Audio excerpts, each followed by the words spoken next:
The silk sheets were tangled around two bodies that weren't supposed to be there. I stood in the doorway of my own bedroom, shopping bags from Preston's favorite bakery still in my hands, watching my husband of 5 years with a woman I once called friend. They didn't hear me. The penthouse was too large, the carpet too plush, their activities too consuming. I didn't scream. I didn't cry. I didn't throw the anniversary cake I'd picked up onto their naked bodies. Instead, I set the bags down silently in the hallway, pulled out my phone, and took exactly 3 photos. The camera didn't make a sound. I'd turned that feature off years ago because Preston hated when my phone made noise during his business calls. Walking backwards in my heels without making a sound was harder than I expected, but I managed. The elevator doors closed on my former life, and only then did my hands start shaking. Not from sadness. From pure, crystallized rage. My name is Naomi Jenkins and I'm 32 years old. I'd spent the last 5 years making myself smaller so Preston Jenkins could feel bigger. I'd given up my thriving interior design business to be the perfect billionaire's wife. I'd smiled through charity galas where his colleagues' wives whispered about my background. I'd pretended not to notice the lipstick stains and perfume smells that weren't mine. But walking in on him with Brittany Cross, the woman who'd borrowed my notes in college and never returned them, the woman who'd cried on my shoulder about her cheating ex, the woman I'd invited to our wedding out of misplaced nostalgia? That was the final thread. I sat in my car in the underground parking garage for 20 minutes, not going anywhere, just breathing. My phone buzzed. Preston's name flashed on the screen. Where are you? I thought you were shopping. Want to grab dinner? The audacity made me laugh out loud in the empty car. He didn't even know I'd been home. Didn't know I'd seen everything. He probably planned to shower, spray some cologne, and pretend he'd been working in his home office all day. I typed back. Something came up. Don't wait for me. Then I drove to the one place I knew I could think clearly. Rochelle's house in Brooklyn. My best friend since high school took one look at my face and pulled me inside without questions. Her apartment was small compared to my penthouse, but it felt like home in a way my marble palace never had. What happened? Rochelle asked, pouring me tea without asking if I wanted any. She knew I did. I showed her the photos. Rochelle's brown eyes went cold. That piece of trash. And with Brittany? I never liked that girl. Remember when she tried to take credit for your design project senior year? I need a lawyer, I said. My voice sounded strange. Come. Detached. The best divorce attorney in the city. Someone who can move fast and hit hard. You're not going to try counseling? Or confront him first? Rochelle asked carefully. I met her eyes. He's done this before. I found hotel receipts 2 years ago. Charges at jewelry stores for pieces I never received. I told myself I was being paranoid. That he worked late because he was building an empire. But I knew Rochelle. Deep down I always knew. I just didn't want to admit I'd made a mistake marrying him. You didn't make a mistake. He's the one who broke vows. No, I made a mistake staying after the first time I suspected. I made a mistake believing him when he said I was imagining things. I made a mistake thinking his money and status made up for how small he made me feel. I set down the teacup. But I'm not making any more mistakes. I want out, and I want him to know this wasn't a negotiation. Rochelle pulled out her laptop. My cousin's wife is a partner at Morrison & Associates. They handle high-profile divorces. Discretion guaranteed, and they don't lose. Within an hour, I had a consultation scheduled for first thing Monday morning. It was Friday evening now. I had the entire weekend to plan. Stay here tonight, Rochelle said. Antonio's working the night shift at the hospital so you can have the guest room. We'll order food and figure out your next steps. Preston will wonder where I am. Let him wonder. You've spent 5 years managing his feelings. He can manage his own for once. She was right. I texted Preston again, staying at Rochelle's tonight. Need some friend time. I almost added an apology out of habit but deleted it. I didn't owe him comfort anymore. His response came quickly, whatever. Don't forget we have the charity gala tomorrow night. Wear the blue dress. I stared at the message. Even now he was telling me what to wear. Making decisions about my time. Assuming I'd fall in line like always. Change of plans, I told Rochelle. I'm not just getting a divorce. I'm taking back everything he made me give up. Starting with myself. That night I made a list. All the joint accounts I had legal access to. The investment properties purchased during our marriage. The gifts his mother had given me that were legally mine. The car titled in my name. I hadn't worked in 5 years but I'd been married to a billionaire. The prenup Preston insisted on had loopholes his lawyer probably thought I was too unsophisticated to notice. But I'd read every word of that document 3 times before signing. I might have been blinded by love, but I'd never been stupid. By Sunday night I had a plan. Monday morning I'd meet with the attorney. Monday afternoon I'd start moving assets. By Monday evening I'd be ready to serve papers. Preston called 6 times over the weekend. I answered twice, keeping my voice light and normal. Yes, I'd be at the gala. Yes, I was fine. No, nothing was wrong. Just needed time with Rochelle. He never asked what we talked about. Never asked if I was okay. He just wanted to confirm I'd be where he needed me, wearing what he wanted, smiling for the cameras. I'd smile all right. But it would be the last time I performed for Preston Jenkins. Monday morning arrived with crystal clear skies. I dressed in a green suit I'd bought years ago, before Preston started dictating my wardrobe. It still fit perfectly. At Morrison & Associates' downtown office, I was ushered into a conference room with floor-to-ceiling windows overlooking the city. Attorney Patricia Morrison was 50, silver-haired, and had eyes that missed nothing. She listened to my story without interruption, occasionally making notes on her tablet. "You have photos?" she asked. I slid my phone across the table. She examined each image with professional detachment. "These are good. Clear, date-stamped, metadata intact. What about the prenup?" I pulled out my copy, already tabbed at the relevant sections. Patricia's eyebrows rose slightly as she flipped through my annotations. "You've done your homework," she said approvingly. "Most people don't bother reading these things properly." I read everything I sign. Smart woman. Patricia leaned back in her chair. "Here's the situation. The prenup protects his premarital assets and his company. However, property acquired during the marriage is fair game. You're entitled to half of all marital assets. The infidelity also gives us leverage, though New York is no fault, it matters for negotiations." "I don't want negotiations," I said firmly. "I want what's legally mine and I want out fast." Patricia smiled. It wasn't a warm smile. It was the smile of a shark spotting blood in the water. "I like you already. Let's talk strategy." We spent 3 hours going through everything. The condo in Miami purchased 2 years ago. The investment portfolio Preston's advisor set up in both our names. The car collection. Even the artwork in our penthouse, most of which I'd selected and purchased with marital funds. "You'll need somewhere to stay once we serve papers," Patricia advised. "He'll likely try to force you out of the penthouse, claim it's his premarital property." "It is his premarital property," I confirmed. "I don't want it anyway. Too many bad memories." "Good. That makes things cleaner. Find an apartment this week. We'll serve him Friday at his office. Public, professional, lots of witnesses. Men like Preston Jenkins hate being embarrassed. It'll throw him off balance." I left the law office feeling lighter than I had in years. My next stop was a bank Preston didn't know about. Years ago, before we married, I'd opened an account at a small credit union. It had maybe $2,000 in it, money from design jobs I'd done in college. I'd never closed it. Now I reopened it fully, updating my information, setting up online access. This would be my safe account, where I'd move money that was legally mine. The joint checking account had $47,000 in it. Money Preston deposited for household expenses. I was authorized to withdraw up to $50,000 without his signature. I transferred $45,000 to my new account. He might notice, but by the time he did, it wouldn't matter. Next, I visited the storage unit I'd rented that morning. It cost $200 a month, paid from my new account. Over the next few days, I'd fill it with everything I wanted from the penthouse. My clothes, my books, my personal items. All the things Preston thought were his because they lived in his space. Rochelle met me for lunch. "How'd it go with the lawyer?" "Better than expected. We're serving him Friday." "This Friday?" Rochelle's eyes widened. "That's 4 days away. The sooner I'm out, the better." I picked at my salad. "I need to find an apartment. Something small, manageable. Somewhere that's mine." "I'll help you look." Rochelle squeezed my hand. "You're doing the right thing, Naomi. I know it doesn't feel good right now, but you are." "It feels terrifying," I admitted. "I haven't worked in 5 years. What if nobody wants to hire me? What if my skills are outdated?" "Girl, please. You made a name for yourself before Preston came along. Your portfolio speaks for itself. Besides, you've been managing that entire penthouse, planning parties for hundreds of people, coordinating with vendors. Those are skills." She was right, but fear still gnawed at me. Preston had always said I didn't need to work, that his money was our money. But it was never our money. It was his money that he allowed me to spend. There's a difference. That afternoon, I viewed 6 apartments. 5 were terrible.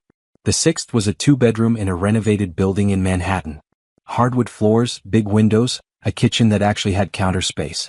It was a tenth the size of the penthouse but felt twice as warm. "I'll take it," I told the landlord. "Don't you want to think about it? Discuss with your husband?" "I'm separated. The apartment is for me alone. I can pay 6 months up front." I'd liquidated some stock that morning. Money that was legally mine from the investment account. The landlord's attitude shifted from skeptical to pleased. "When do you want to move in?" "This weekend." Over the next 3 days I became a ghost in my own home. Preston was busy with some business deal, leaving early and coming home late. He didn't notice me packing boxes in the spare bedroom we used for storage. Didn't see me taking photos of every room for my records. Didn't realize I was cataloging which items were purchased during our marriage versus before. I hired a moving company for Thursday evening. Preston had a dinner meeting that night.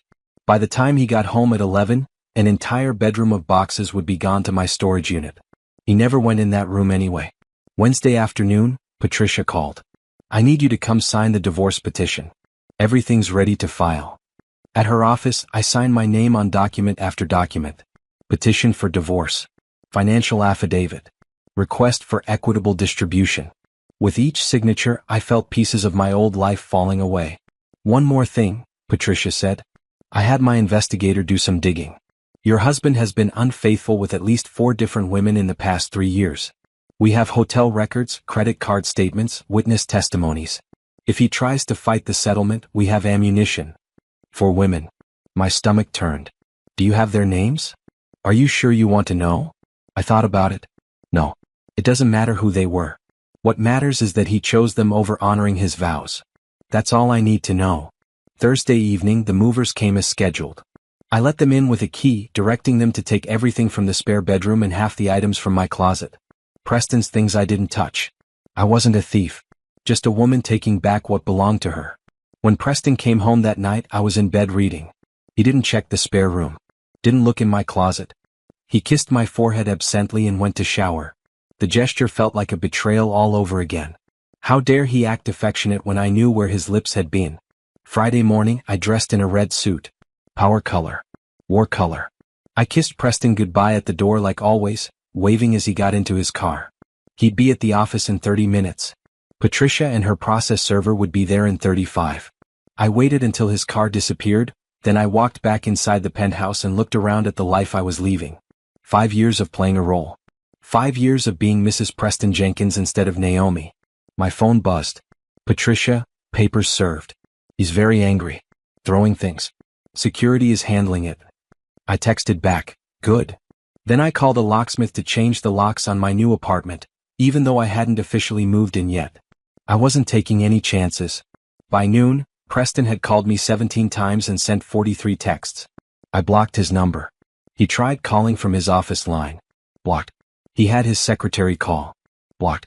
Finally, a text came through from an unknown number. "You'll regret this. You're nothing without me. You'll come crawling back within a month. Nobody leaves Preston Jenkins." I saved the text, forwarded it to Patricia and replied, "Watch me." Preston showed up at Rochelle's apartment Friday evening. I'd expected it, so I'd already moved my car 2 blocks away. When Rochelle texted that he was banging on her door, I told her not to answer. He left after 20 minutes, but not before shouting through the door that I was making the biggest mistake of my life. Rochelle's neighbors called the building security. Preston was asked to leave the property and told not to return. "He's lost his mind," Rochelle said when I called her back. "I've never seen him like that." "That's because nobody's ever told him no before." I was at my new apartment, sitting on the floor since my furniture wouldn't arrive until tomorrow. His ego can't handle rejection. Saturday morning, I woke up on an air mattress in my empty apartment and felt more peace than I'd experienced in years. My phone had been quiet since I'd blocked Preston's numbers. Patricia had informed him all communication needed to go through her office. Around noon someone knocked on my door. I checked the peephole. Preston stood there in jeans and a t-shirt, looking nothing like the polished billionaire I'd married. He looked tired. Desperate. "Naomi, please. I know you're in there. Your car is parked outside." His voice was rough. "Just talk to me for 5 minutes. Let me explain." I said nothing, didn't move. After a moment he continued talking to the door. "It didn't mean anything. Those women, they were just stress relief. You're my wife. You're the one I love. I made a mistake, okay? I'm sorry. Just come home and we'll work this out. I'll go to counseling. Whatever you want. Whatever I want. As if he'd ever cared about what I wanted. I pulled out my phone and started recording his words. Evidence, Patricia had said, was always useful. Naomi. His voice took on an edge. You're being ridiculous. So I slept with a few women. That's what powerful men do. You knew what you were getting into when you married me. Stop being dramatic and come home. There it was. The real Preston. Not the apologetic husband but the entitled man who thought his wealth bought him immunity from consequences. I've already called your parents, he said. They agree you're overreacting. Your mother said you've always been too sensitive. My mother. Of course he'd called her. She'd been thrilled when I married Preston, constantly reminding me how lucky I was to land a billionaire. She'd never approved of my interior design career, thought it was frivolous. Preston's money validated me in her eyes. I'm not leaving this door until you talk to me, Preston said. I called building security. There's someone harassing me in the hallway. I need them removed. The guard arrived within 3 minutes. Through the peephole, I watched Preston's face transform from pleading to furious. Do you know who I am? He demanded. I'm Preston Jenkins. I could buy this entire building. Sir, the tenant has asked you to leave. Please don't make me call the police. Preston's jaw clenched. He looked at my door one more time. This isn't over, Naomi. You think you can survive without me? You'll be broke in 6 months. Come crawling back and maybe I'll consider taking you back. The guard escorted him to the elevator. I watched through the peephole until I was sure he was gone, then I sank onto my air mattress and let out a breath I hadn't realized I was holding. My phone rang. Unknown number. I let it go to voicemail. Then another unknown number. Another voicemail. Preston was using different phones to get around my blocks. I forwarded all the voicemails to Patricia without listening to them. Sunday my furniture arrived. Not much, just what I'd bought new. A bed, a couch, a kitchen table. Everything in my new apartment was chosen by me for me. No marble countertops or designer fixtures. Just comfortable, livable space. Rochelle came over with pizza and wine. How are you holding up? Better than I expected. Worse than I hoped. I poured wine into paper cups since I hadn't bought real glasses yet. He showed up yesterday. I heard. Building security called to confirm you were okay. They have his photo now. He's not allowed within 100 feet of the property. Good. I took a sip of wine. My mother called this morning. 47 missed calls from her. I finally answered. She spent 20 minutes telling me I was throwing away my life, that I'd never find another man like Preston, that I was being stupid and selfish. What did you say? I told her she was right. I'd never find another man like Preston because I didn't want another man like Preston. Then I hung up. Rochelle clinked her paper cup against mine. That's my girl. Monday morning, I sat down at my laptop and did something I hadn't done in 5 years. I updated my interior design portfolio. My old website was still active, frozen in time from when I'd last logged in. The work displayed there was good but dated. I needed new projects. I spent the day reaching out to old clients, colleagues, anyone who might remember Naomi the designer instead of Mrs. Preston Jenkins. Some didn't respond. Others were enthusiastic but had no current projects. One, however, responded within an hour. Jennifer Wu, a commercial real estate developer I'd worked with before my marriage. I heard you were available again. Any interest in redesigning a boutique hotel in Soho? Budget is substantial. Timeline is 6 months. I almost cried. Very interested.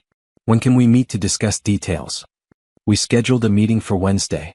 It wasn't the massive corporate contract I dreamed of, but it was a start.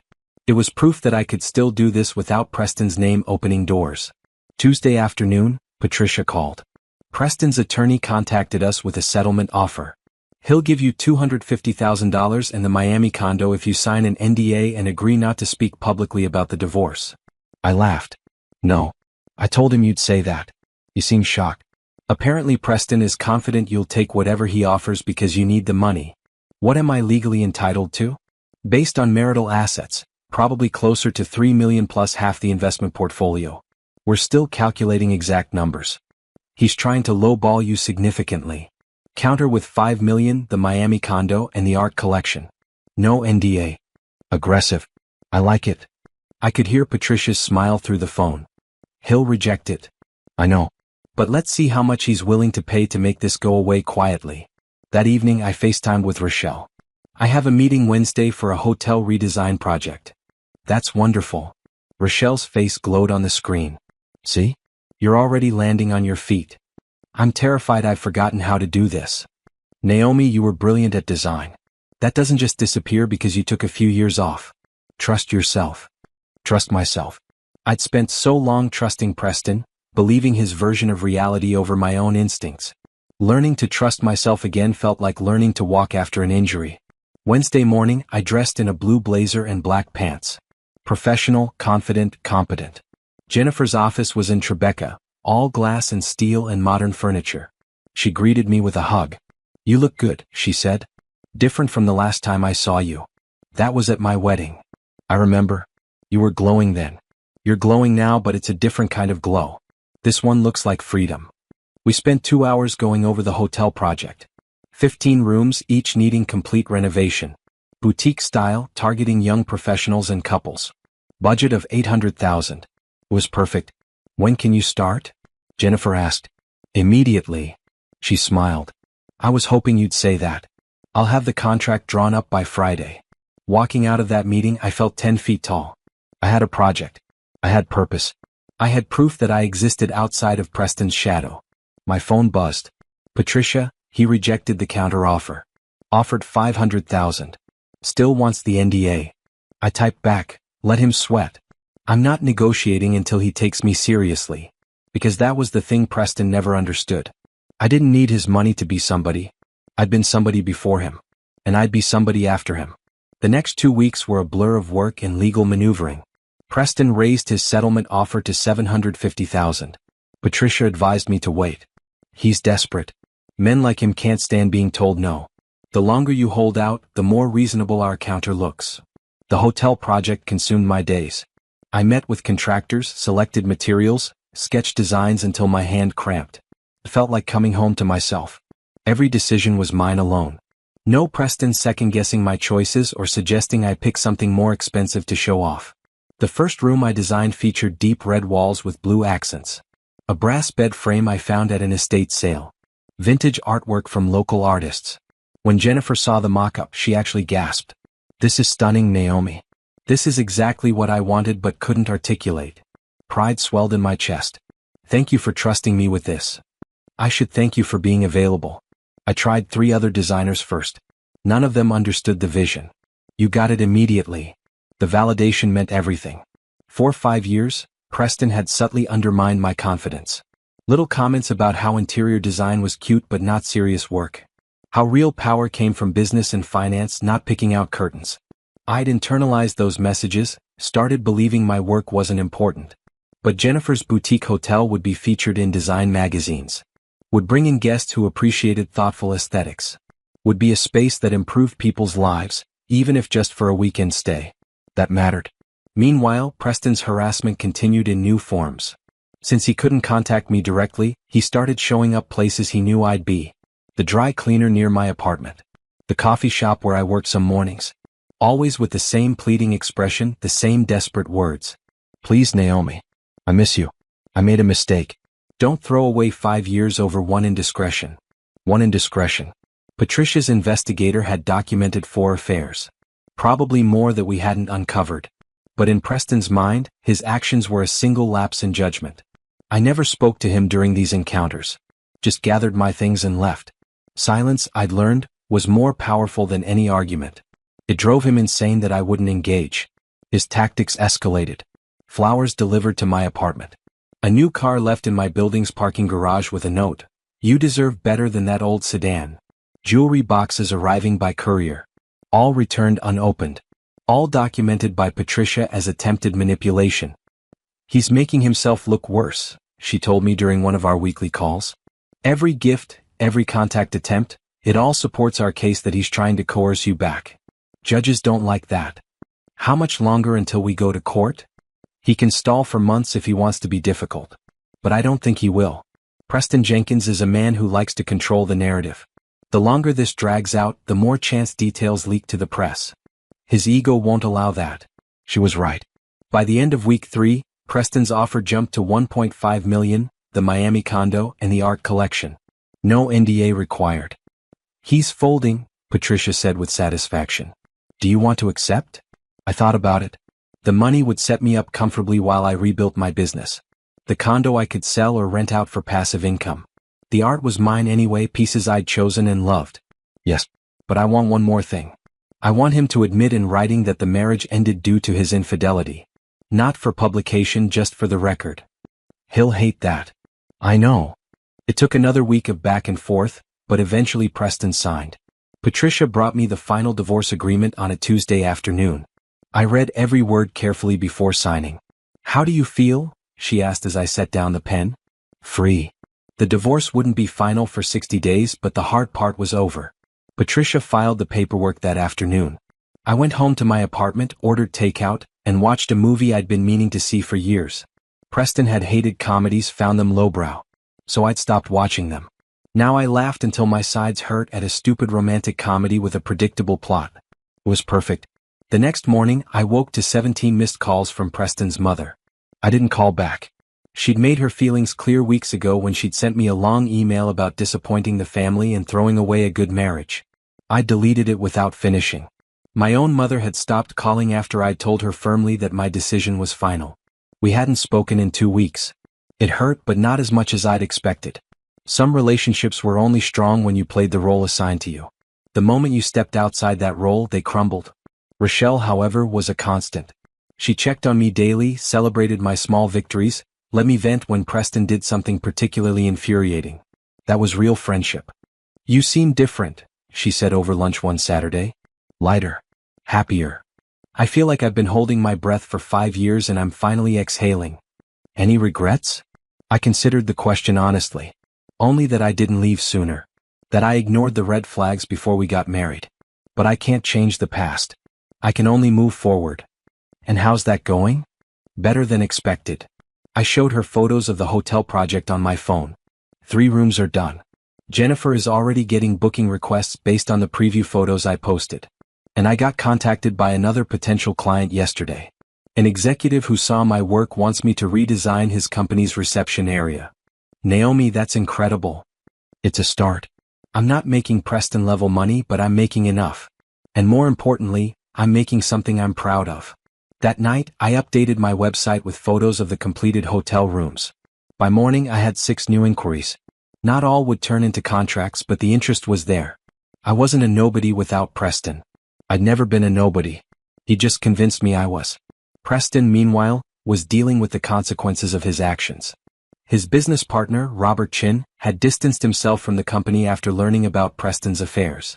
Several major clients had quietly moved their accounts elsewhere. Preston's reputation, built on years of calculated image management, was cracking. I heard about it through the industry gossip mill. Jennifer mentioned it casually during a site visit. Your ex-husband is having quite a time lately. Lost the Sanderson account. Is that significant? It's a $10 million annual contract. But the word is, Sanderson's wife insisted. She didn't want to do business with a man who cheated on his wife so publicly. I felt no satisfaction in Preston's struggles, but I felt no sympathy either. He'd made choices. Now he was living with them. Just like I was living with mine. The difference was, my choices were leading somewhere I wanted to go. His were leading to a life built on lies collapsing around him. 8 weeks after serving divorce papers, I stood in the lobby of Sterling Global Industries, waiting for my appointment with the CEO. The company was massive, one of those corporations with buildings in every major city and investments in everything from tech to real estate to renewable energy. I'd sent my portfolio to their facilities manager on a whim after seeing they were renovating their headquarters. Getting a response was unexpected. Getting a personal meeting with CEO Dominic Laurent was shocking. The elevator opened on the top floor into an office space that was all clean lines and natural light. Floor-to-ceiling windows overlooked the city. Real plants, not fake ones. Art that looked local rather than corporate. Ms. Jenkins? A woman in her 30s approached with a smile. I'm Simone, Mr. Lawrence executive assistant. He's running 5 minutes behind. Can I get you coffee? Water? Water would be great, thank you. She returned with a glass bottle of sparkling water and led me to a conference room. He'll be right with you. Feel free to set up your presentation. I opened my laptop, pulling up the portfolio I'd customized for this meeting. My hands were shaking slightly. This was the biggest potential client I'd ever pitched to, even before Preston. Sterling Global could make my career. Or reject me and I'd be fine, just disappointed. The door opened. I looked up and forgot whatever I'd planned to say. Dominic Laurent was not what I expected. Photos online showed a serious man in expensive suits, always photographed at charity events or business conferences. In person he was taller, maybe 6'2", with deep brown skin and gray threading through his close-cut hair. He wore a blue button-down with the sleeves rolled up and no tie. His handshake was firm, his smile genuine. "Ms. Jenkins, thank you for coming in. I've been looking at your work all morning. The boutique hotel project is impressive." "Thank you. Though I'm surprised you know about it. That project just went public last week. I make it my business to know about talented people." He gestured to a chair. "Please sit. Tell me about your design philosophy." We spent an hour talking. Not pitching, just talking. About how spaces affect people's moods. About the importance of functionality alongside aesthetics. About sustainability and using local materials when possible. Dominic listened intently, asked thoughtful questions, and never once checked his phone. "This building is 70 years old," he said eventually, pulling up architectural plans on a large screen. "Beautiful bones, but the interior is dated. We've been in temporary offices for 6 months while the renovation happens, and every designer we've consulted wants to get everything and start over. Make it all glass and steel and modern. But that's not what I want." "What do you want?" "I want to honor the building's history while making it functional for how we work now.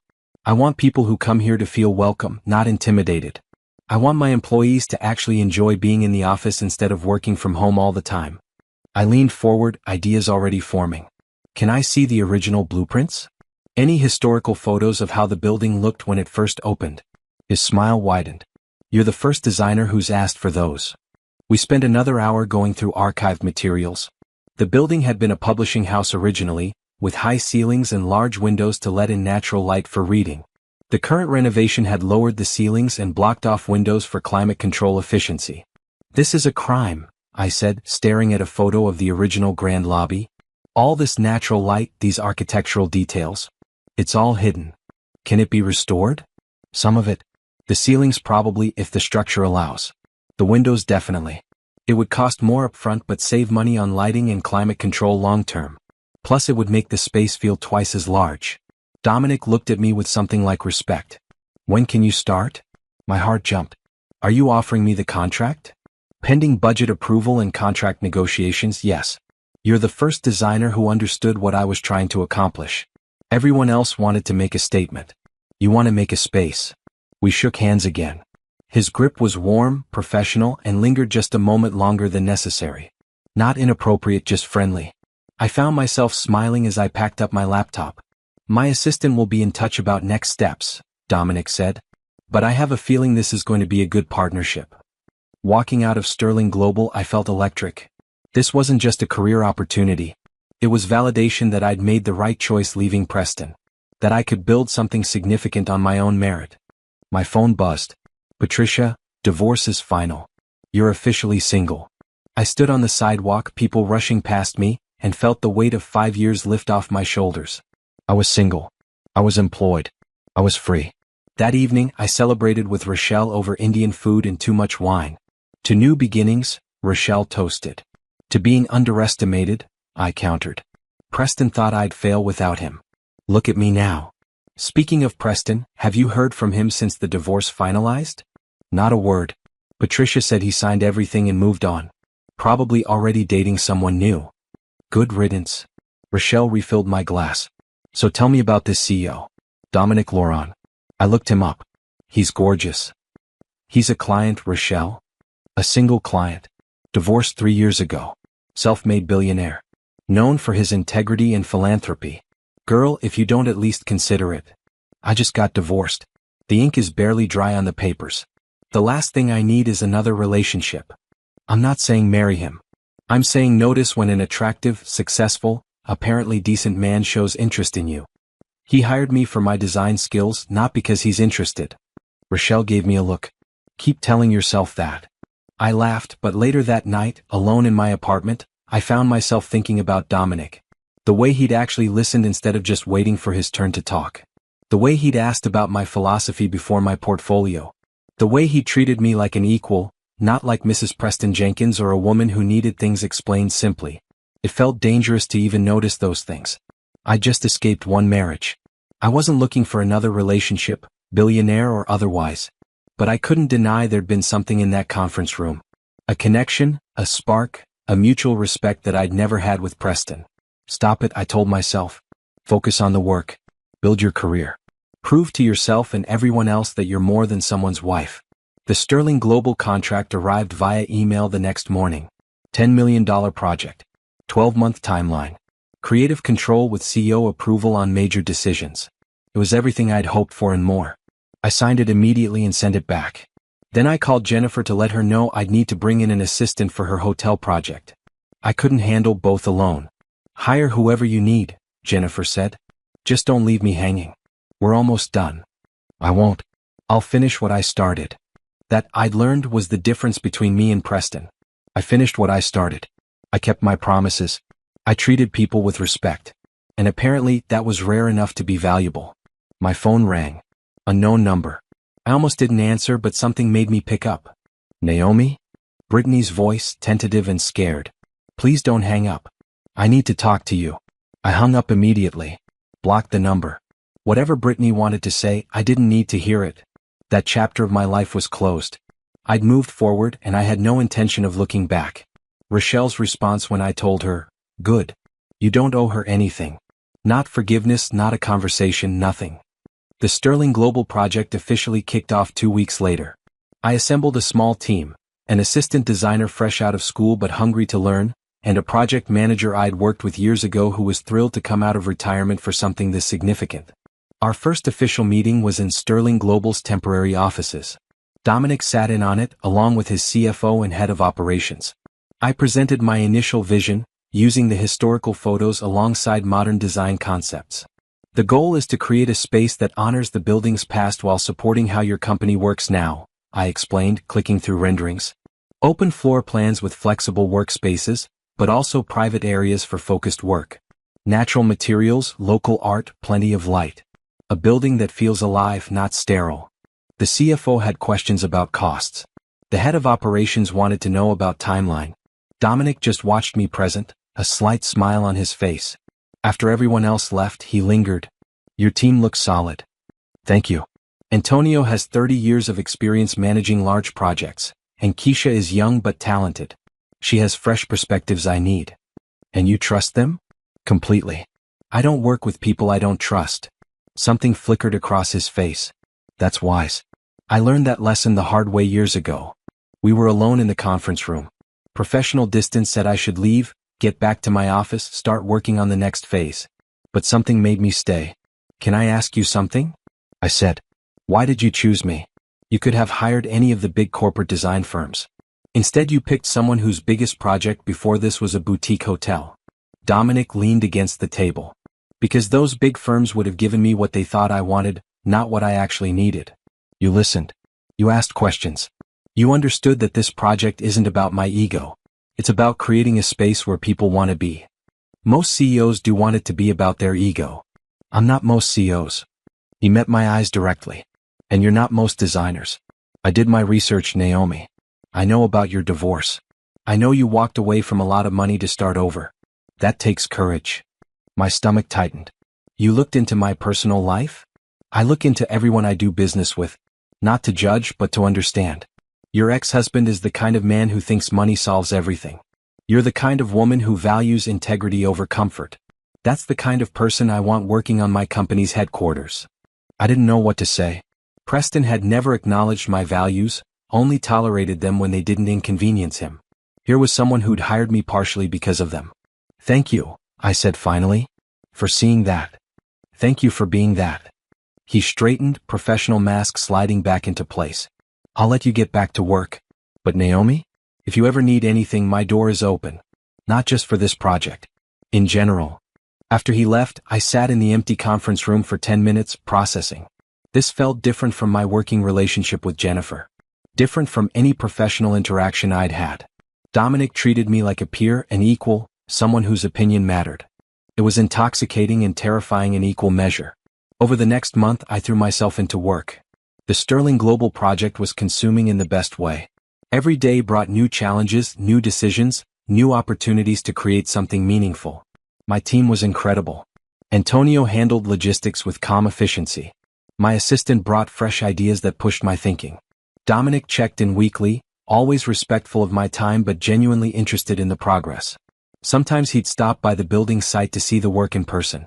We'd walk through the gutted floors, discussing everything from load-bearing walls to color psychology. "You really love this," he observed one afternoon as I excitedly explained my plans for the main lobby. "I do." "Is that obvious?" "Very. It's refreshing. So many people treat work as something to endure. You treat it as something to celebrate." My ex-husband used to say I cared too much about insignificant things.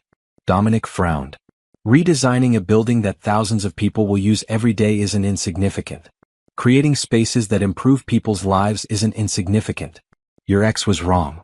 The casual way he defended my work made my chest tight. He thought real power came from finance and business deals. That design was frivolous. Real power comes from creating value for others. You do that. He just moved money around. Dominic's tone was matter-of-fact, not bitter. "I'm sorry he made you doubt yourself." We stood in what would become the main lobby, surrounded by exposed brick and construction dust, and I felt seen in a way I hadn't in years. "I should get back to the office," I said, breaking the moment. "Need to approve the tile samples for the bathrooms." "Have dinner with me." I froze. "What?" "Dinner. Tonight if you're free. There's a new Caribbean place in Brooklyn I've been wanting to try. We can discuss the project or not discuss the project. Your choice." This was a line. We both knew it. Client and designer was professional. This would be something else. "I don't know if that's a good idea," I said carefully. "Because I'm your client? Because I just got divorced? Because I'm trying to rebuild my life? Because I'm not sure I'm ready for whatever this might be?" Dominic nodded slowly. "That's fair. But for what it's worth, I'm not asking because you're a designer I hired. I'm asking because I enjoy talking to you. Because you're interesting and smart and talented. Because I'd like to get to know you better outside of construction sites and conference rooms. And if I say no? Then we maintain our professional relationship and I respect your boundaries. This doesn't affect the project, Naomi. I promise you that." I believed him. That was the surprising part. I actually believed him. "One dinner," I said. "As friends? Not a date." His smile was warm. "As friends? I'll pick you up at 7. I immediately called Rochelle. "I think I just agreed to have dinner with Dominic Laurent." "About time," she crowed. "What are you wearing?" "It's not a date. He specifically said we can talk about the project or not. It's casual." "Ah. Wear the green dress anyway." I did wear the green dress. Not because it was a date but because it made me feel confident. Dominic arrived exactly at 7 in a sleek but not ostentatious car. He held the door open, didn't try to touch me beyond a brief hand on my lower back as we entered the restaurant. The Caribbean place was small, family-owned, with incredible food and no pretension. We talked about everything except work. His childhood in Atlanta, raised by a single mother who'd worked 3 jobs. My childhood in Philadelphia with parents who'd valued stability over passion. His path to building Sterling Global from nothing. My path to finally chasing my own dreams. "I was married before," he said over jerk chicken. "Elaine. We were together 8 years, married for 5. Divorced 3 years ago. What happened? We grew apart. She wanted a society wife life, charity galas and country clubs. I wanted to build something meaningful. Neither of us was wrong, we just wanted different things. We ended it amicably. She's remarried now, seems happy. No kids. No. She didn't want them, and I wouldn't bring children into a relationship that wasn't solid." He paused. "What about you and Preston?" "No kids. Thank God. I can't imagine trying to co-parent with him." I took a sip of wine. "We didn't grow apart. We were never really together. I was who he wanted me to be, not who I actually was. The moment I tried to be myself, everything fell apart. Then he didn't deserve you." It was a simple statement, not flowery or over the top. But it settled something in my chest that had been unsettled for a long time. We talked until the restaurant closed. When Dominic dropped me off at my apartment, he walked me to the door but didn't try to come in. "Thank you for tonight," he said. "I really enjoyed it." "Me too. More than I expected to." "Does that mean there might be a second dinner?" "Still as friends unless you decide otherwise." I smiled. "Maybe. Let me think about it." He nodded, stepped back, gave me space. That more than anything made me want to say yes immediately. But I held back. I needed to be sure I was doing this for the right reasons. Inside my apartment, I found 3 texts from Rochelle. How'd it go? Did he kiss you?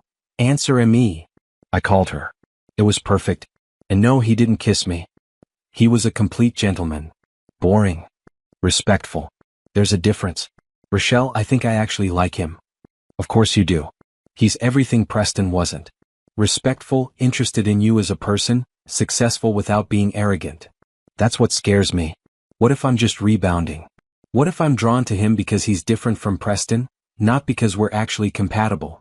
Or what if you're drawn to him because he's a good person who treats you well and you deserve that? Stop overthinking. Just see where it goes. She was right. I was overthinking. But after Preston, after everything, I couldn't help being cautious. I'd rebuilt my life carefully, piece by piece. I didn't want to risk it on someone unless I was sure. The next morning, I sent Dominic a text. I'd like that second dinner. But I need us to be clear about something. I'm not looking for a relationship right now. I'm focused on my career and figuring out who I am outside of being someone's wife. If that's not okay, I understand. His response came quickly. That's more than okay. I'm not trying to rush anything. Let's just enjoy getting to know each other. No pressure, no expectations. And that's what we did. Over the next 2 months, we had dinner once a week. Sometimes we talked about work, sometimes about everything else. He told me about his goals for Sterling Global, his passion for renewable energy. I told him about my dreams of expanding my design firm, maybe teaching workshops for young designers. He never pushed for more than I was ready to give. Never tried to kiss me or hold my hand or cross boundaries I'd set. He just showed up, consistently, honestly, treating me with the kind of respect I'd never experienced in a relationship before. And slowly, carefully, I started to fall for him. 4 months into the Sterling Global project, the lobby renovation was complete. The space was stunning, even if I said so myself. Original details restored, modern touches added thoughtfully, natural light flooding through cleaned and repaired windows. It felt like walking into history and future simultaneously. We threw a reveal party for the company. 200 employees gathered to see their new workspace. The reaction was everything I'd hoped for. People gasped, smiled, pulled out phones to take photos. Several came up to thank me personally for creating something beautiful. Dominic stood beside me the entire evening, quietly proud. You did this, he said softly as we watched people explore. You made them happy. We did this. It was your vision. My vision, your talent. That's what makes a good partnership. Partnership. The word hung between us, heavy with meaning beyond the professional. After the event, as the space cleared out, Dominic touched my elbow. Walk with me. We rode the elevator to the roof. The building had a terrace I'd redesigned, turning it from a forgotten storage space into a garden oasis. Trees and planters, native flowers, benches for employees to take breaks. The city spread out below us, lights twinkling in the dusk. I need to tell you something, Dominic said. We stood at the railing, not touching but close enough that I could feel his warmth. These last few months, getting to know you, watching you work, spending time together. It's been the best part of my year. My heart started beating faster. Dominic. Let me finish. I know you said you're not looking for a relationship. I respect that. But I'd be lying if I said my feelings haven't changed. I'm not just interested in being your friend anymore, Naomi.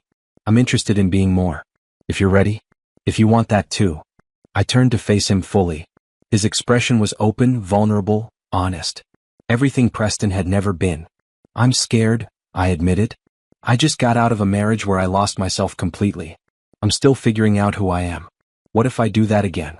What if I change myself to fit what you want? Then I'd tell you to stop. Naomi, I don't want you to be anyone except who you are. That's who I'm interested in. The woman who fights for her vision, who cares about details, who left a billionaire because she valued her integrity more than his money. That woman. Not some version you think I want you to be. And if it doesn't work out? Then we'll handle it like adults. No drama, no bitterness, no destroying what we've built professionally. I can promise you that. He reached out slowly, giving me time to pull away, and took my hand. But I think it will work out. Because I think we're both people who show up honestly, who communicate, who treat each other with respect. That's more than most relationships have going for them. I looked down at our joined hands. His was warm, steady, solid. I think I'm falling for you too. I have been for weeks. I've just been too afraid to admit it. You don't have to be afraid with me. That's exactly what scares me. With Preston there was always tension, always some part of me on guard. With you I feel safe. And safety feels dangerous after everything I've been through. Dominic squeezed my hand gently. I understand that. Take whatever time you need. I'm not going anywhere. But I'd already decided. Life was too short to let fear make all my decisions. I'd left Preston, rebuilt my career, proved I could stand on my own. Now I wanted to see what it felt like to stand with someone who actually deserved to be beside me. I don't need more time, I said. I want to try this. With you. For real. He smiled and it transformed his whole face. Yeah. I laughed at the happiness in his expression. But we're taking it slow. No rushing into anything. I need to maintain my independence. Absolutely. We'll go at whatever pace feels right.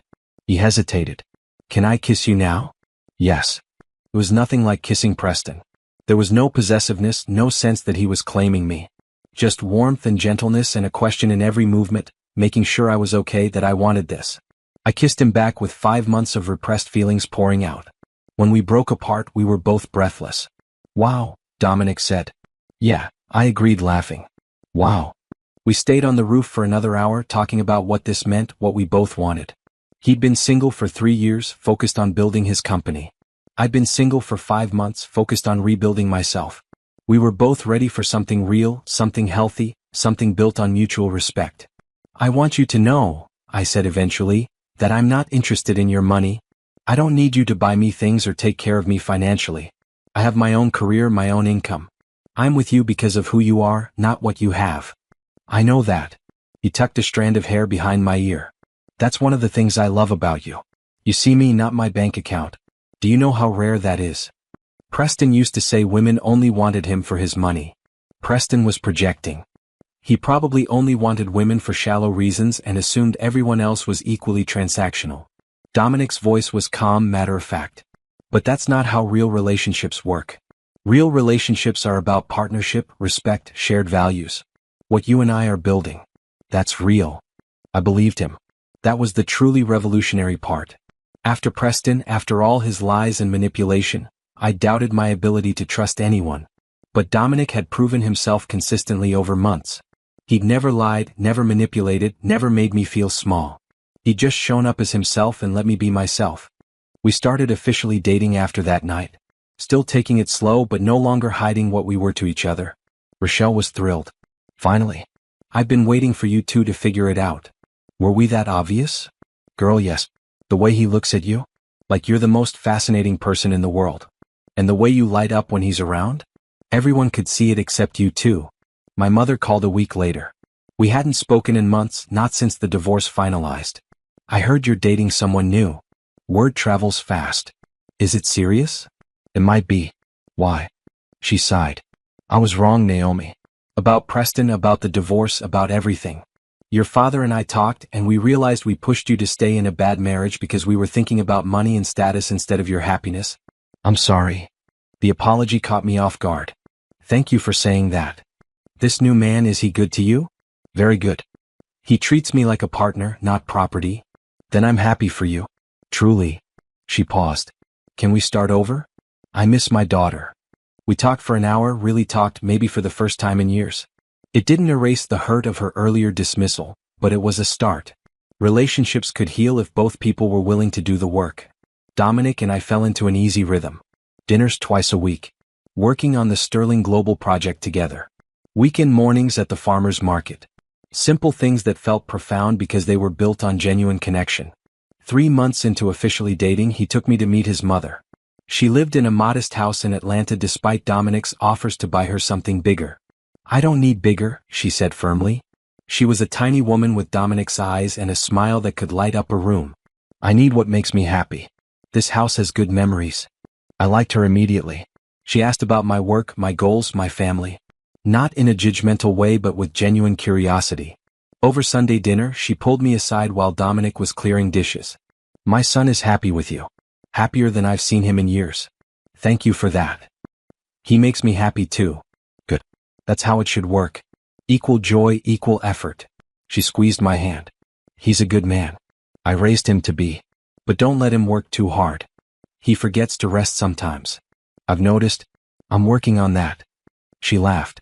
Then you two will do just fine. That night, driving back to the city, Dominic reached over and took my hand. My mom loves you. I love her.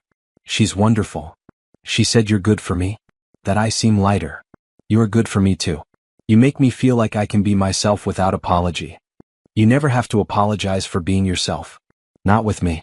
Not with anyone.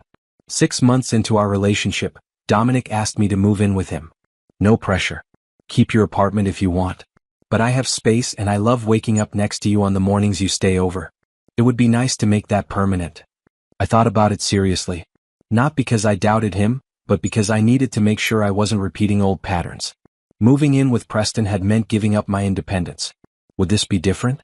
Can we set some ground rules? I asked. I keep my business completely separate. I pay my own bills. We split household expenses equally. My career is as important as yours. Of course. Naomi, I don't want to take care of you like you're helpless. I want to build a life with you as equals. That means respecting your independence, your career, your choices. Then yes, I'll move in. His smile was worth every risk I was taking. Really? Really? But I'm keeping my apartment for 6 months. Just as a safety net. If you turn out to be a secret villain, I need an escape plan. He laughed. Fair enough.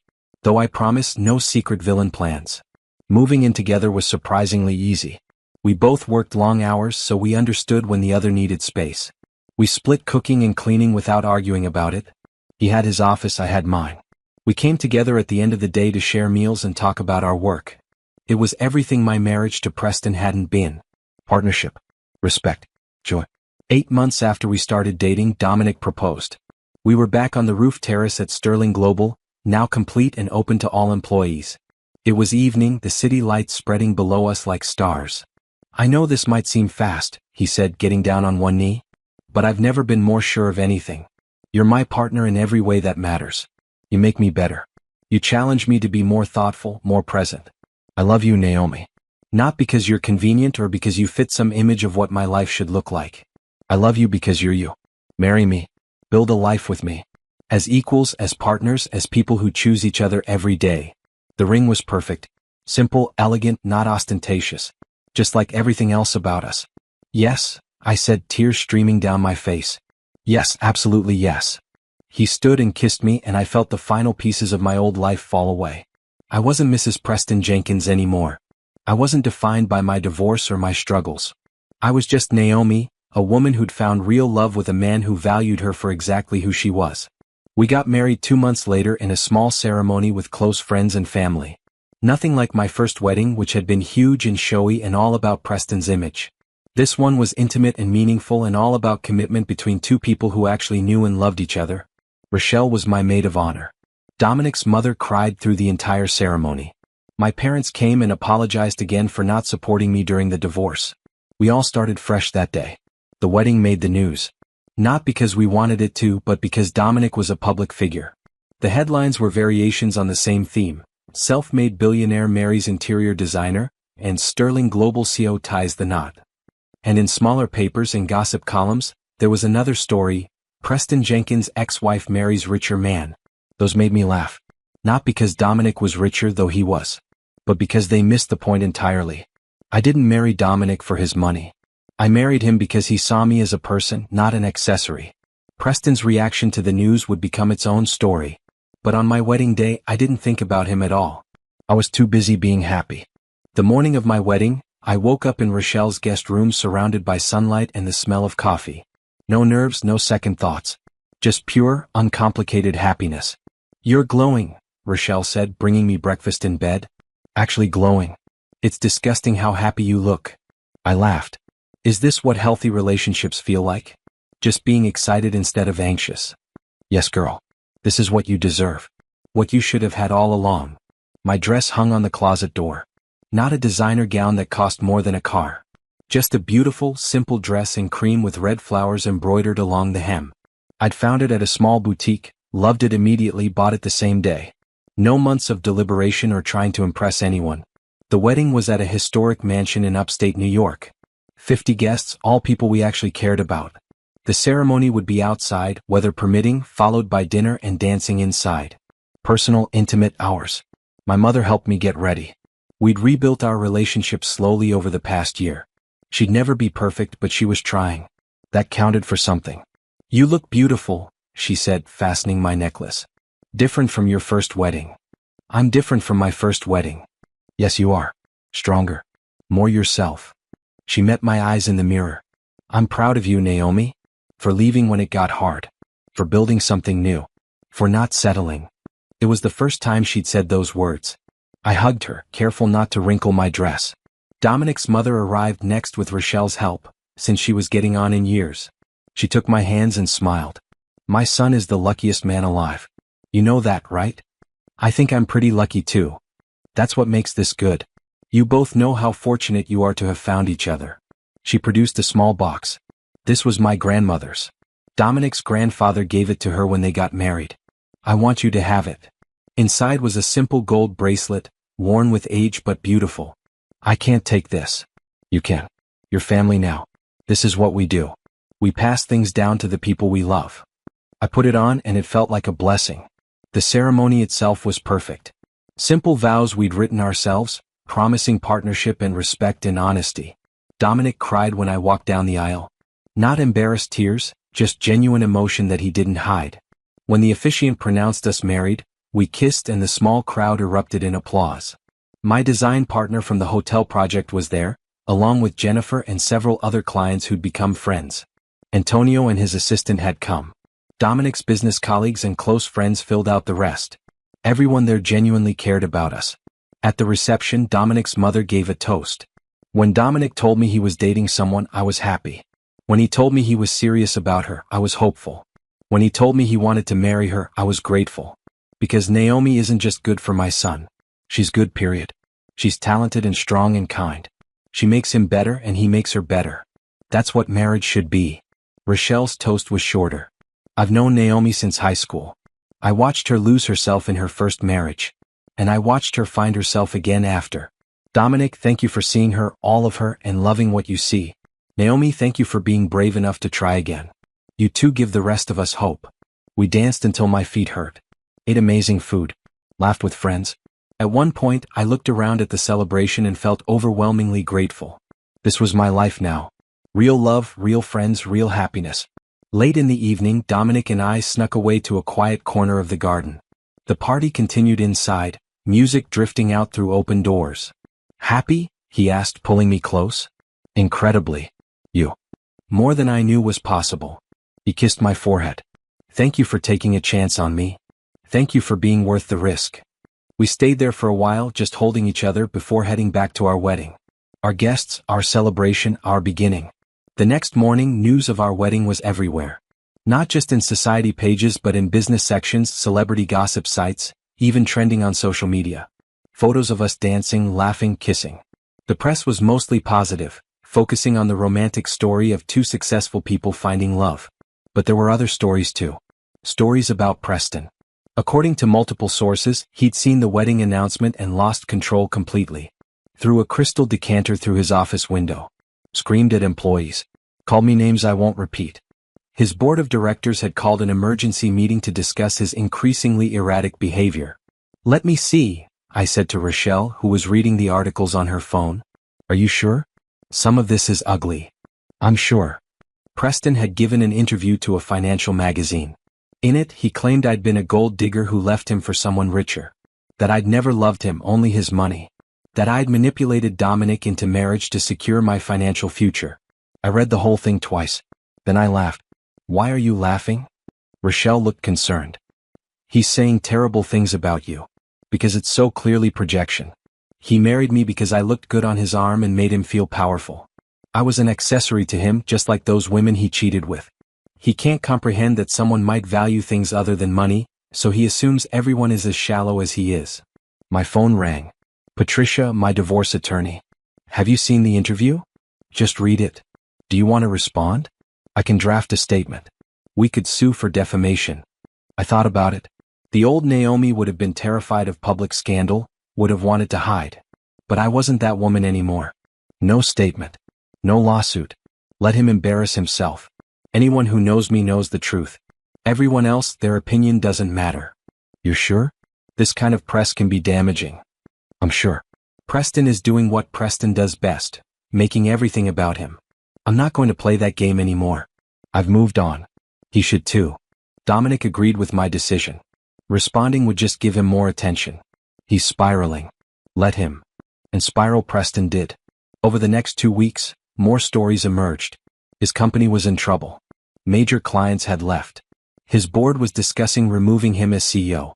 The woman he'd been cheating with, Brittany, had sold her story to a tabloid, revealing details of their affair and how Preston had promised to leave me for her, then refused when I actually left him. She's not getting sympathy, Rochelle reported. People think she's just as bad as he is. Maybe worse since she was your friend. I felt nothing reading Brittany's interview. No anger, no hurt, nothing. She was a stranger to me now. They both were. Meanwhile, my life moved forward beautifully. The Sterling Global headquarters was complete and winning design awards. I'd been featured in 2 major architecture magazines. New clients were reaching out constantly. My little interior design business had become a respected firm with 3 full-time employees and a waiting list. Dominic and I settled into married life easily. We both worked hard but made time for each other. Weekend trips to the mountains. Weeknight dinners where we cooked together. Quiet evenings reading in the same room. Simple, real good. 3 months after our wedding, I was offered a teaching position at a prestigious design school. 1 day a week, working with students who wanted to enter the field. It was everything I dreamed about. You should take it, Dominic said when I told him about the offer. It doesn't pay much. And it'll take time away from the firm. So, you've always wanted to teach. Money isn't an issue. And your team can handle things 1 day a week. This matters to you, Naomi. Do things that matter. I accepted the position. My first class was terrifying and wonderful. 20 eager students who saw me as someone who'd made it, who had wisdom to share. I taught them about design, yes, but also about valuing their work, negotiating contracts, maintaining their integrity in an industry that often prioritized money over artistry. One student, a young woman named Tasha, stayed after class. Can I ask you something personal? Sure. I read about your divorce. About how you left your rich husband and started over. How did you know you were making the right choice?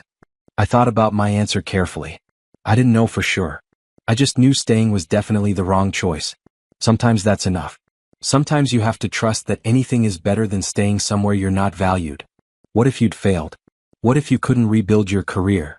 Then I would have figured something else out. But at least I would have tried. At least I would have bet on myself instead of settling for being someone's accessory. I looked at her directly. Why are you asking? My boyfriend wants me to quit school. Says I should focus on supporting his career instead of chasing my own dreams. He says it's practical. Do you want to quit? No.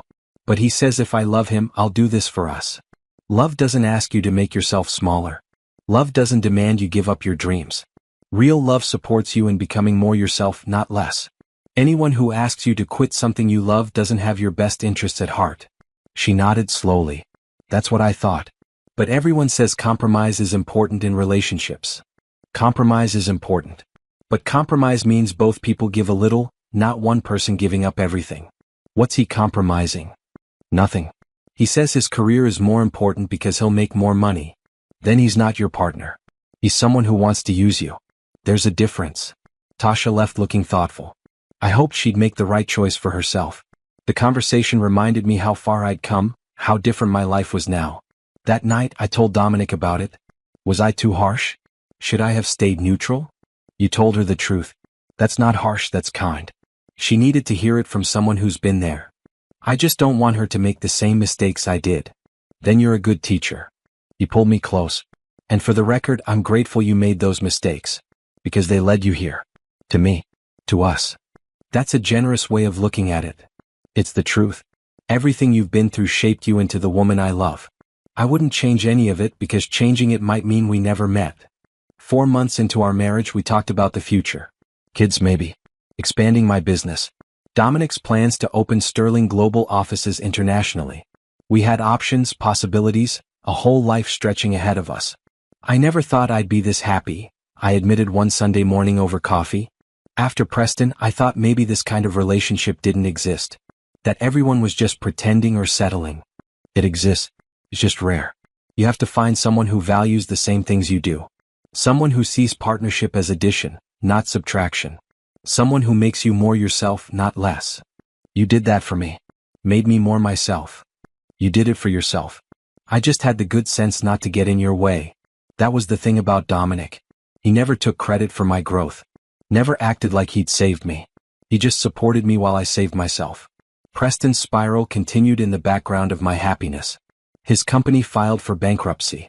His mansion went up for sale. According to gossip sites, he was dating a woman 20 years younger and telling anyone who'd listen that I'd ruined his life. Should we be worried? I asked Dominic. He's pretty unstable right now. My security team is aware. If he tries to contact you or shows up anywhere you are, they'll handle it. But honestly, I think he's more interested in self-destruction than revenge. He's not dangerous, just pathetic. I felt a twinge of something. Not pity exactly, but acknowledgement that a human being was suffering, even if he'd brought it on himself. I hope he figures his life out eventually. Get some help. That's generous of you. It's not for him. It's for me. I don't want to carry anger around. I want to focus on what I have, not what I left behind. Then that's what we'll do. 6 months after my wedding to Dominic, Preston's fall from grace was complete. His company, Jenkins Capital, officially declared bankruptcy. The penthouse was sold at auction. His car collection was liquidated. Every piece of his carefully constructed empire crumbled. I learned about it through the news like everyone else. Headlines screamed about the once mighty billionaire brought low by his own arrogance and poor business decisions. Some articles blamed the divorce, claiming the settlement had bankrupted him. That was laughable. The $1.5 million I received wouldn't even dent his fortune at its height. His problems were entirely self-inflicted. The truth, according to financial analysts, was that Preston had been making increasingly reckless investments. After our divorce, after I married Dominic, Preston's behavior became more erratic. He made bad deals trying to prove he was still powerful. Alienated business partners. Ignored his board's advice. Made decisions based on ego rather than strategy. He's self-destructing, Rochelle said over lunch one day, showing me another article on her phone. This is just sad now. I scanned the piece. Preston had been photographed at 3 a.m. outside a club, clearly intoxicated, yelling at photographers. The man in the photos looked nothing like the polished billionaire I'd married. He'd aged 10 years and 6 months. His suit was wrinkled. His eyes were wild. I almost feel bad for him, I admitted. Don't. He made every single one of these choices. She was right, but it was still strange watching someone I'd once loved completely unravel. The worst part came 2 weeks later. Brittany, the woman Preston had been cheating with, gave another interview. This one was different from her first tabloid story. This one was in a major magazine with professional photos and a sympathetic headline, "The Other Woman Speaks Out." In the interview, Brittany painted herself as a victim. Preston had pursued her, she claimed. Made her believe he was leaving me. When I filed for divorce, he promised they'd be together, then refused to be seen with her publicly because it would damage his reputation. She claimed he'd used her and then discarded her when I married Dominic. This is some revisionist history, Rochelle said when we read it together. She was sleeping with your husband in your bed. Now she wants sympathy? The interview also revealed that Brittany had tried to contact me multiple times. Calls, texts, emails, all blocked.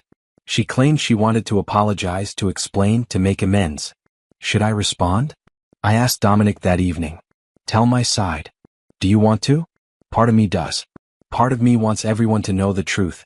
That she wasn't some innocent victim. That she knew exactly what she was doing. And the other part?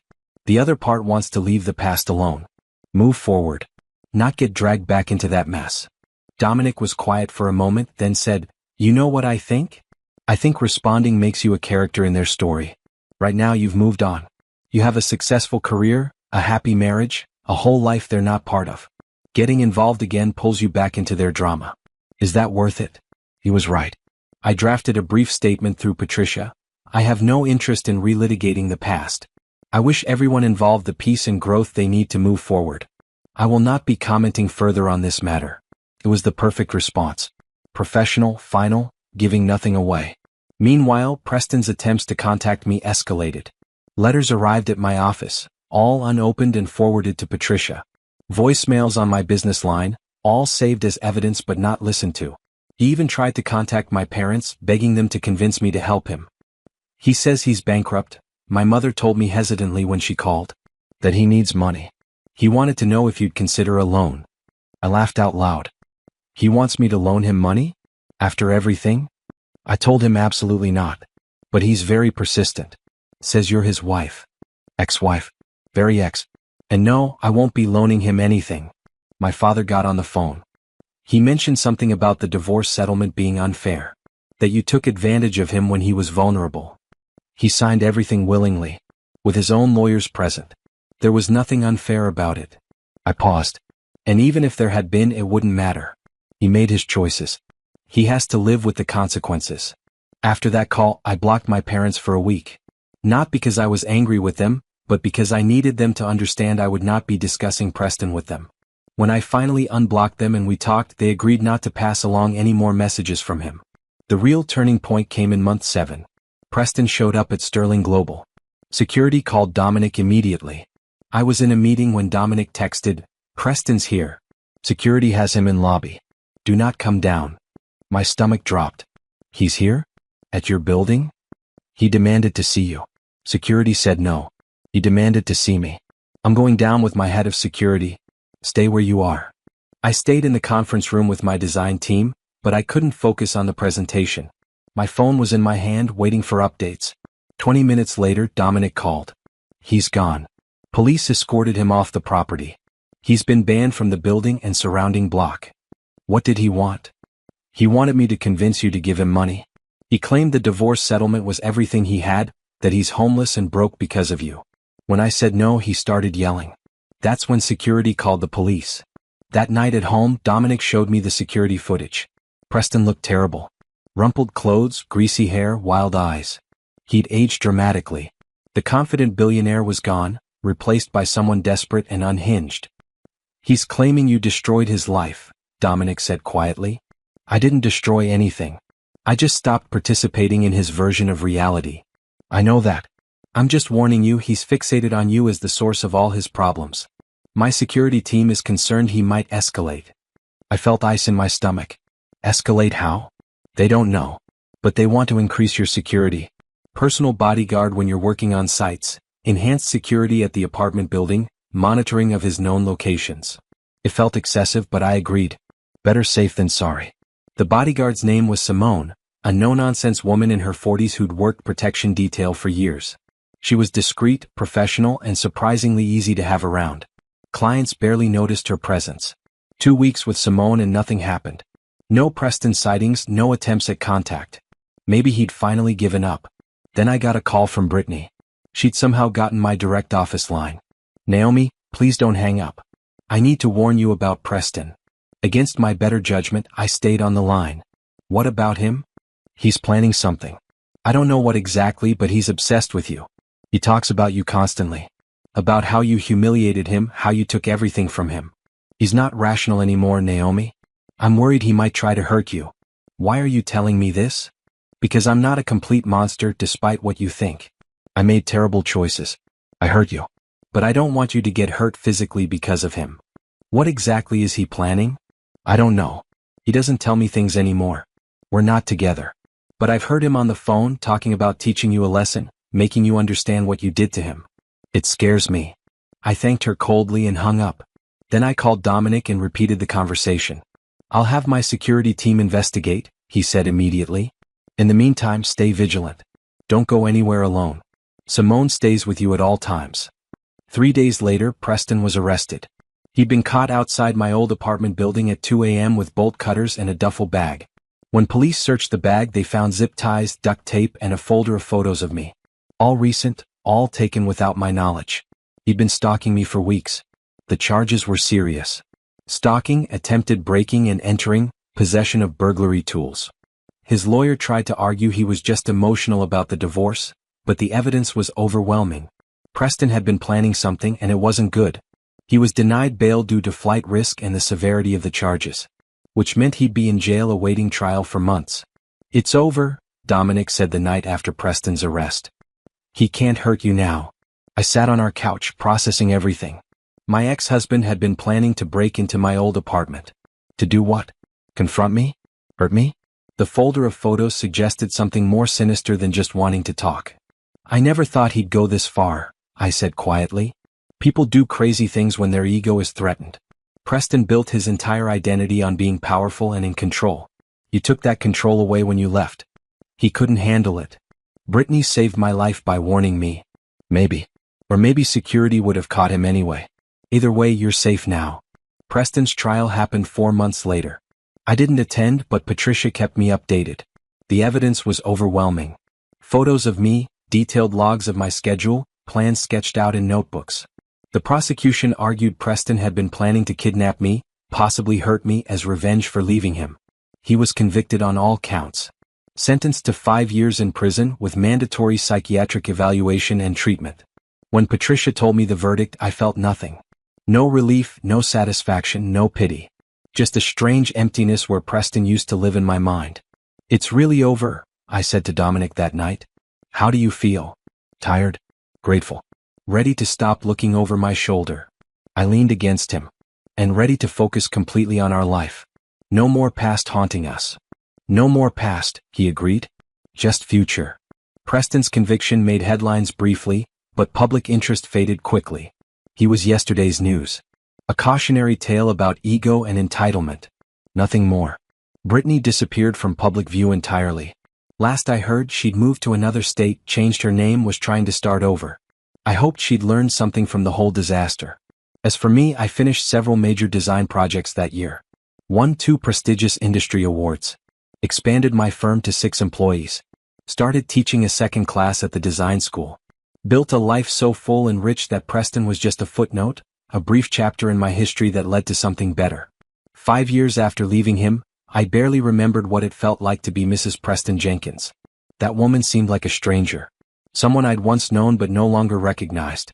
I was Naomi Laurent now. Designer, teacher, wife, business owner. A woman who'd rebuilt herself from the ground up and proved that you don't need someone else's money or status to matter. You just need to value yourself enough to walk away from anything that makes you less. That was the real revenge. Not Preston going to jail or losing his money. But me being happy, successful, and free. Living well really was the best payback. 2 years after Preston's conviction, my life looked nothing like it had during my first marriage. I woke up each morning in a home filled with light and love, next to a man who treated me as his equal. My business thrived. My students flourished. I'd built something real and lasting, all on my own merit. The design firm had grown to 10 employees. We'd moved into a larger office space in Manhattan, with big windows and collaborative work areas. My portfolio included projects across the country. Hotels, corporate headquarters, restaurants, even a museum renovation that had won national recognition. I'd been featured in design magazines, appeared on panels at industry conferences, and mentored dozens of young designers. The work I'd been doing wasn't just aesthetically beautiful. It was meaningful. It created spaces where people felt comfortable, inspired, alive. Dominic's business had grown too. Sterling Global had expanded internationally with offices in 6 countries. But he'd stayed grounded, never letting success turn him into someone unrecognizable. We'd both learned the hard way what happened when ambition overtook humanity. On a Tuesday afternoon, I got a call from an unknown number. Usually I didn't answer these, but something made me pick up. "Naomi? It's your mother. You have my number. Why are you calling from a different phone?" "I'm at the hospital. Your father had a heart attack." Everything else fell away. I was in my car within 5 minutes, driving to Philadelphia. Dominic was traveling for business but called from London when I texted him. "How bad is it?" he asked. "I don't know yet." Mom sounded scared. "I'm catching the next flight back. I should be there by morning." "You don't have to cut your trip short." "Yes, I do. You need support and I'm your husband. That's more important than any business meeting." My father survived. Bypass surgery followed by weeks of recovery and rehabilitation. My mother stayed by his side constantly, and I visited every day after work. During one of those visits, we finally had the conversation we'd been avoiding for years. "I'm sorry," my father said from his hospital bed, "for how we treated you during your divorce. For pressuring you to stay with Preston. For caring more about his money than your happiness. You already apologized. We moved past it." "No, let me finish. That heart attack made me think about my life. What I valued, what I taught you. I spent so much time chasing financial security that I forgot about everything else. I taught you the same thing. That money and status mattered more than joy or fulfillment. But you figured out that was wrong. You had the courage to leave Preston and build something real. I'm proud of you for that." I squeezed his hand. "Thank you. That means a lot. This husband of yours, he's good to you?" "The best. He treats me like a partner. Values my opinions. Supports my dreams." "Then I'm happy for you. Truly. My parents came to visit us in New York after my father recovered. It was the first time they'd seen our home, met Dominic properly outside of the wedding chaos. We had dinner, talked about normal things, laughed together. It felt like healing. Meanwhile, life continued moving forward in beautiful ways. Rochelle and Antonio announced they were expecting a baby. My former assistant Keisha had become a full designer at the firm, with several successful projects under her belt. The student who'd asked me about leaving her demanding boyfriend came back to tell me she'd ended the relationship and felt free for the first time in years. "You saved my life with that advice," Tasha said during office hours. "I didn't save your life. You saved yourself. I just confirmed what you already knew. Still, thank you for being honest, for showing me what a healthy relationship looks like." Small moments like that reminded me why I taught, why I shared my story even when it was uncomfortable. Because representation mattered. Because young women needed to see that you could survive leaving, could rebuild, could thrive. 3 years after marrying Dominic, we started talking seriously about kids. We'd been focused on our careers, on building our life together. But now felt right. "I want to make sure we do this differently than how I was raised," I told him one night. "I don't want to teach our kids that money is the most important thing, or that success is measured by your bank account." Agreed. I want to teach them kindness, integrity, hard work. That they should value people for who they are, not what they have. And I want to make sure any daughters we have know their worth isn't tied to a relationship. That they can be complete people on their own. And any sons know to treat women as equals. As partners. We tried for a year before it happened. The day I saw the positive pregnancy test, I cried happy tears for 20 minutes. Dominic was so excited he immediately started planning the nursery, researching the best pediatricians, reading parenting books. Being pregnant was different than I expected. Harder physically but easier emotionally. I had support. Dominic attended every appointment, took over household chores when I was tired, never made me feel like pregnancy was something I was doing alone. Work continued, though I scaled back my hours as I got further along. My team handled projects beautifully without me micromanaging. I'd built something sustainable, something that didn't require me to work myself to exhaustion. 6 months pregnant, I got a letter from Preston's lawyer. He was up for parole and wanted to apologize to me as part of his rehabilitation program. The letter asked if I'd be willing to meet with him or at least accept a written apology. "Absolutely not," was my immediate response. "You don't have to decide right away," Patricia said when I called her. "Think about it. Would closure help you?" "I have closure. I have a whole life he's not part of. Meeting with him would just open old wounds." "Then say no. You don't owe him anything, including forgiveness." I drafted a brief response. "I acknowledge your letter. I am not interested in a meeting or in receiving further communication. I wish you well in your recovery and hope you find the help you need. Please do not contact me again." It was firm but not cruel. I didn't owe Preston cruelty, but I also didn't owe him access to my life. Dominic agreed with my decision. "He's part of your past. You've moved on. You don't need his apology to be at peace." Our daughter was born on a spring morning, healthy and perfect. We named her Zara, after Dominic's grandmother. Holding her for the first time, I felt a fierce protective love I'd never experienced before. "We're going to do better," I whispered to her tiny, sleeping face. "We're going to teach you to value yourself. To walk away from anyone who makes you small. To build a life that makes you happy, not just looks impressive to others." Dominic stood beside me, one hand on my shoulder, looking at our daughter with awe. "She's perfect. You're perfect. This whole thing is perfect. Not perfect, but real. That's better."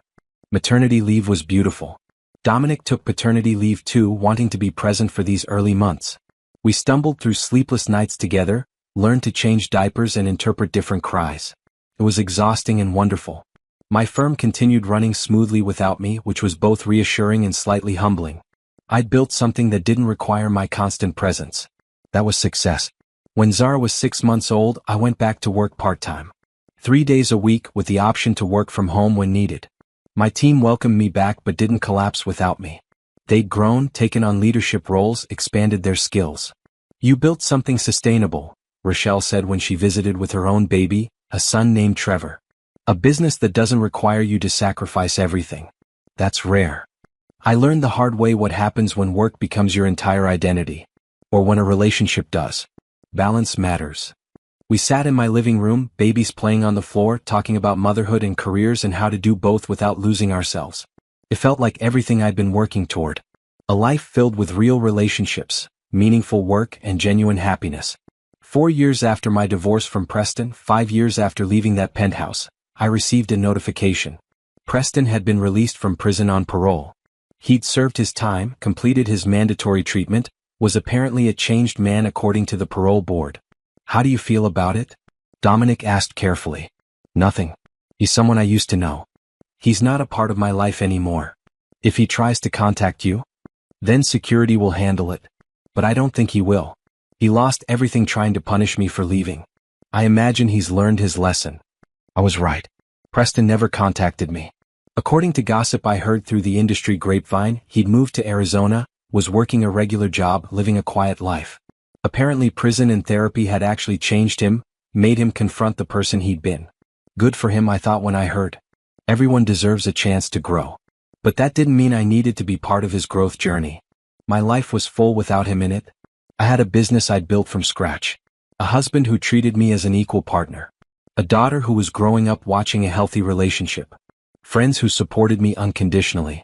Work that mattered. Joy that was real. Sometimes at night, after Zara was asleep and Dominic was reading beside me, I'd think about the woman I used to be. Mrs. Preston Jenkins, living in a penthouse, wearing designer clothes, attending charity galas. That woman had looked successful from the outside but felt empty inside. Now I lived in a comfortable but not ostentatious home. Wore clothes I liked, not clothes designed to impress. Spent my time with people who valued me for myself, not my connections. And I felt full. Complete. Myself. What are you thinking about? Dominic would ask, noticing my distant expression. Just how far I've come. How different my life is now. Better, different? Infinitely better. Real. True. Mine. That was the gift Preston had given me without meaning to. By being so terrible, by making me so miserable, he'd forced me to value myself enough to leave. To rebuild. To create something authentic. I'd wanted revenge when I first left. Wanted him to suffer, to regret losing me, to realize what he'd thrown away. But real revenge wasn't suffering or regret. Real revenge was being happy. Was building a life so good that I never thought about him unless forced to. Real revenge was becoming the woman I was always meant to be. A woman who knew her worth. Who demanded respect. Who walked away from anything that diminished her. Who built success on her own terms. Real revenge was freedom. And I was finally, completely, gloriously free. One afternoon, 7 years after leaving Preston, I stood in front of a design conference room filled with young professionals. I'd been asked to give a talk about building a successful career in a competitive industry. I could have talked about networking or design trends or business strategy. Instead, I told them my story. About losing myself in a marriage. About finding the courage to leave. About rebuilding from scratch. About learning that success without authenticity is just an expensive cage. The best decision I ever made, I told the room full of eager faces, wasn't landing a big client or winning an award. It was choosing myself. Walking away from something that looked perfect but felt wrong. Building something real instead of something impressive. Afterward, a young woman approached me. She reminded me of myself at her age. Uncertain but ambitious. Hungry for success but not sure what kind. How did you know, she asked, that leaving was the right choice? What if you'd been wrong? I thought about it. I didn't know for sure. But I knew staying was definitely wrong. And I knew I deserved better than settling for a life that made me small. That was enough. Were you scared? Terrified. But I was more scared of spending the rest of my life pretending to be happy. Sometimes being scared means you're about to do something brave. She nodded slowly, processing. Then she smiled. Thank you. I needed to hear that. Walking out of the conference, I got a text from Dominic. Dinner's almost ready. Zara's helping. Or hindering. Hard to tell. Come home when you can. Home. The word meant something completely different now than it had in my first marriage. Then, home had been a beautiful prison. Now it was sanctuary. Safety. Joy. I drove through the city, watching the sun set over buildings I'd helped design, heading toward a life I'd built piece by careful piece. No regrets, no looking back, just forward motion toward whatever came next. Preston was somewhere living his life. Brittany was somewhere living hers. And I was here living mine. We'd all moved on, grown, changed. The past was just that, past. My phone rang as I pulled into my parking garage. Unknown number. For a split second I tensed. Then I remembered, I wasn't that scared woman anymore. I was Naomi Lauron. Designer. Teacher. Wife. Mother. Woman who'd rebuilt herself and come out stronger. I didn't answer. Whatever it was could wait or didn't matter at all. Upstairs, Dominic had indeed made dinner with Zara's help. The kitchen was a disaster, flour everywhere, but they were both laughing. Our daughter, now 3 years old, had tomato sauce on her face and pure joy in her eyes. Mama? She ran to me and I scooped her up despite the mess. Did you cook dinner all by yourself? I helped Daddy make pasta. I stirred it. It was very hard work. Dominic kissed my cheek. How was the conference? Good. Emotional. I told them about everything. About leaving Preston, starting over, building the firm. How'd they react? Like they needed to hear it. Especially the young women. I could see myself in their faces, wanting success but not sure what that really means yet. We ate dinner together, the three of us around our kitchen table. Nothing fancy, just pasta and salad and conversation. Zara told us about her day at preschool with the elaborate detail only a 3-year-old can manage. Dominic talked about a new renewable energy project Sterling Global was developing. I shared ideas for my next design project. It was ordinary. Beautifully, perfectly ordinary. And that was everything. After Zara was in bed, Dominic and I sat on the couch with tea. No wine because I'd recently found out I was pregnant again. We hadn't told anyone yet, just savoring the secret between us. Boy or girl, what do you think? I asked, hand on my still flat stomach. Healthy. That's all that matters. He covered my hand with his. Though if it's a boy, I hope he grows up to be like his mother. Strong. Brave. Uncompromising about her values. And if it's a girl, I hope she grows up like her father. Kind. Honest. Secure enough not to need to make others small. We're going to do this right, Dominic said softly. Raise kids who know love is about respect, not control. Who understand that real strength is choosing kindness. Who value people over possessions. Yes, I agreed. We are. My phone buzzed with an email. A former client recommending me to a friend for a major project. Then another email, a student thanking me for a letter of recommendation that had helped her land her dream job. Then a text from Rochelle with a photo of Trevor and Zara from their playdate earlier that week. My life was full of connection. Of people who valued me and whom I valued in return. Of work that mattered and relationships that nourished. Of joy that was real, not performed for anyone's benefit. I thought about Preston occasionally. Wondered if he was happy now, if he'd learned anything, if he'd found peace. But mostly I didn't think about him at all. He was a character in a story I'd moved past. A lesson learned. A chapter closed. The doorbell rang, startling us both. It was nearly 10 p.m. Dominic checked the security camera on his phone. It's a delivery. For you. I opened the door to find a courier with a small package. No return address, just my name. I brought it inside carefully, Dominic watching with concern. Inside was a book. A self-published memoir by Preston Jenkins, titled Rebuilding After the Fall, Lessons in Humility. And a note in handwriting I recognized. Naomi, I'm sending this not because I expect you to read it or respond. Just because you deserve to know I finally understand what I did wrong. I spent 5 years blaming you for the consequences of my own actions. Therapy helped me see that clearly. You leaving was the best thing that happened to me even though I couldn't see it then. It forced me to confront who I was. To change. I'm not asking for forgiveness or friendship. Just want you to know I'm grateful. You taught me that nobody owes you their presence, and that losing someone you took for granted is the natural result of taking them for granted. I hope you're happy. You deserve to be. Preston. I handed the note to Dominic. He read it carefully, then looked at me. How do you feel? Surprised. Relieved maybe. It's good to know he learned something. Are you going to read the book? I looked at it, this physical evidence of Preston's growth. Then I set it on the shelf without opening it. Maybe someday. But not now. I don't need his story to validate my own. What are you going to do with it? Keep it, I think. Not as a trophy or because I care about his journey. Just as a reminder that people can change. That even the worst situations can lead to growth for everyone involved. Dominic pulled me close. You're remarkably generous. I'm remarkably happy. That makes it easier to be generous. I looked up at him. I spent so much energy hating Preston, fearing him, wanting revenge. But the best revenge was always just living well. Being happy. Moving on so completely that he became irrelevant. And are you? Happy? I thought about my answer carefully, wanting to be truthful. More than I ever imagined possible. I have work I love, a family that fulfills me, friends who support me. I have myself back, Dominic. That's what I lost in my first marriage.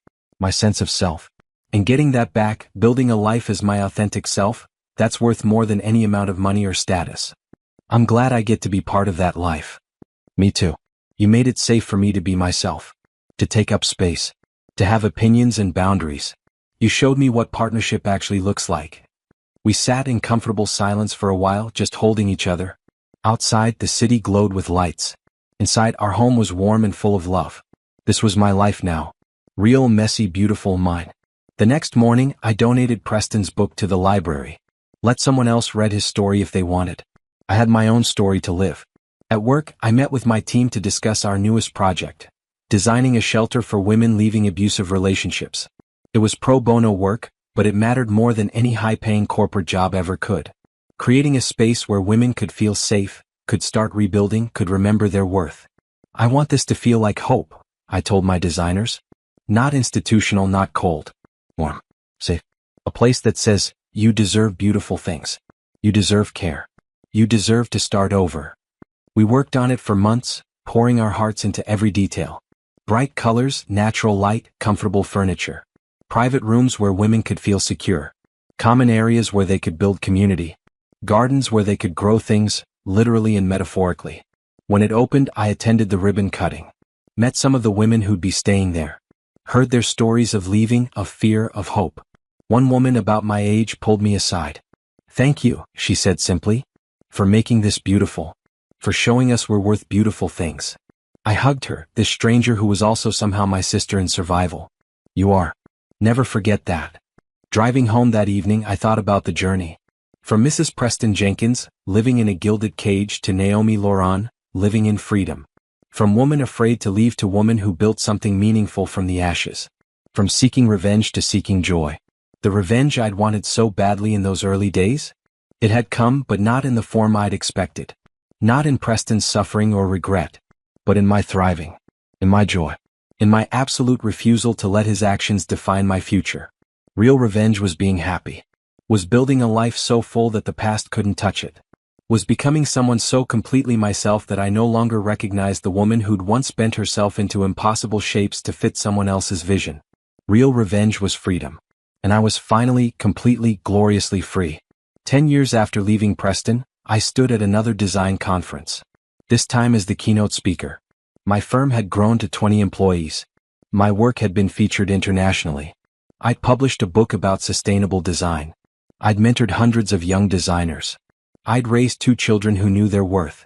I'd built a marriage based on mutual respect and genuine love. The organizer introduced me, Naomi Laurent, award-winning designer, entrepreneur, teacher, and advocate for women in design. Please welcome her to the stage.